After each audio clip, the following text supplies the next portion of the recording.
പ്രസവത്തിലല്ലേ നമ്മൾ ജീവിക്കുന്നത് ഇവിടെ. അന്നന്ന് ജീവിക്കുന്ന ആൾക്കാരാണ് നമ്മളിവിടെ. ഗ്യാസ് കിട്ടാനുണ്ടോ? ഗ്യാസ് കിട്ടാനില്ല. ഗ്യാസ് വളരെ അമിതമായ വിലയാണ്. യുദ്ധങ്ങൾ അവസാനിപ്പിച്ചു കഴിഞ്ഞാൽ ഓക്കെ. യുദ്ധം അവസാനിപ്പിച്ച് ഗ്യാസ് കിട്ടുന്നത്. ഇപ്പൊ 10 ഹോട്ടൽ ജില്ലയിൽ പൂട്ടിയിട്ടുണ്ട് എന്ന് പറഞ്ഞു. ഇപ്പൊ നിലവിൽ ഇവിടുത്തെ അവസ്ഥ എന്താ? ഇവിടുത്തെ അവസ്ഥ വളരെ ബുദ്ധിമുട്ടിലാണ് പോണത്. വളരെ ബുദ്ധിമുട്ടാണ്. ഇപ്പം ഭക്ഷണത്തിന് വില കൂട്ടേണ്ടി വരും അല്ലേ? പിന്നെ എല്ലാത്തിനും വില കൂട്ടേണ്ടി വരുമല്ലോ.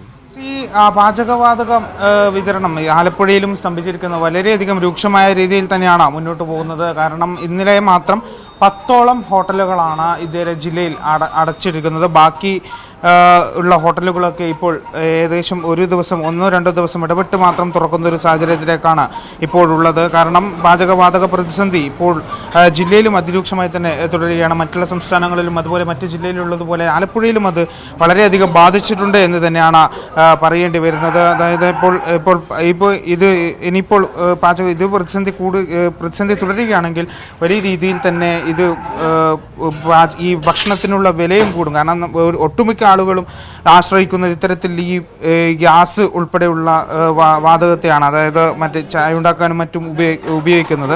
അപ്പോൾ അതുകൊണ്ട് തന്നെ ഇത്തരത്തിൽ പ്രതിസന്ധി രൂക്ഷമാവുകയാണെങ്കിൽ കൂടുതലും ഈ വില കൂടുകയും മറ്റുള്ളവരുടെ ദൈനംദിന ജീവിതത്തിന്റെ താളം തെറ്റിക്കുകയും ഒക്കെ ചെയ്യും. നമുക്ക് ഏതായാലും ഈ ചായ അടിക്കുന്ന ചേട്ടനോട് തന്നെ ചേട്ടൻ എന്താണ് അവസ്ഥ? പ്രതിസന്ധി ഉണ്ട് ഗ്യാസിന്റെ? പിന്നെ വില കൂടുതലല്ലോ ഇപ്പൊ ഗ്യാസിന്. നമ്മളെ ഉള്ള ആൾക്കാർക്ക് ജീവിക്കാനൊക്കത്തില്ല ഇവിടെ. വളരെ പ്രസവത്തിലല്ലേ നമ്മൾ ജീവിക്കുന്നത് ഇവിടെ. അന്നന്ന് ജീവിക്കുന്ന ആൾക്കാരാണ് നമ്മളിവിടെ. ഗ്യാസ് കിട്ടാനുണ്ടോ? ഗ്യാസ് കിട്ടാനില്ല.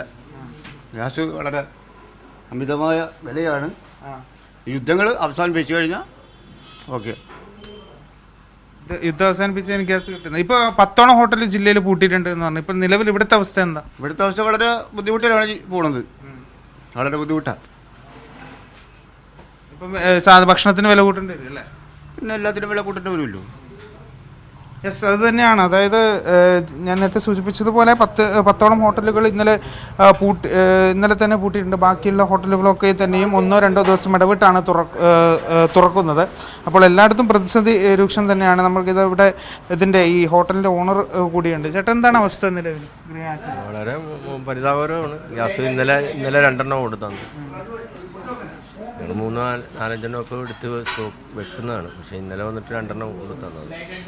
എങ്ങനെ ഈ പ്രതിസന്ധി എങ്ങനെ നേരിടാനാണ് നിങ്ങൾ ഉദ്ദേശിക്കുന്നത്? ഇപ്പം തീരെ നീതില്ലെങ്കിൽ എന്തെങ്കിലും ഗ്യാസിലാണ് കൂടുതൽ വർക്കും.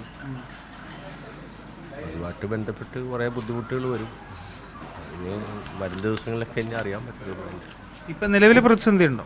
പ്രതിസന്ധിയില്ല. ഗ്യാസ് സിലിണ്ടർ കുറവാണ് വരുന്നത്. ഇന്നലെ അവരോട് തന്ന 2 കൂടി തന്ന് വെച്ചിട്ട് പോയിന്ന് പറയും. 2 കൊണ്ടുവന്ന് വെച്ചിട്ട് പോയിന്നില്ല. ഇനി എങ്ങനെയാണ് വരും ദിവസങ്ങളിൽ അവരെങ്ങനെയാണ് നമുക്ക് തരുന്നത് അതിൻ്റെ ആശ്രയിച്ചിരിക്കും ബാക്കി കാര്യങ്ങളൊക്കെ. ഇപ്പം ഭക്ഷണത്തിന് വില കൂട്ടേണ്ട ഒരു സാഹചര്യം നിലവിലുണ്ടല്ലോ. ഈ ബുദ്ധിമുട്ട് വരുമ്പോൾ എങ്ങനെയാ അതിൻ്റെ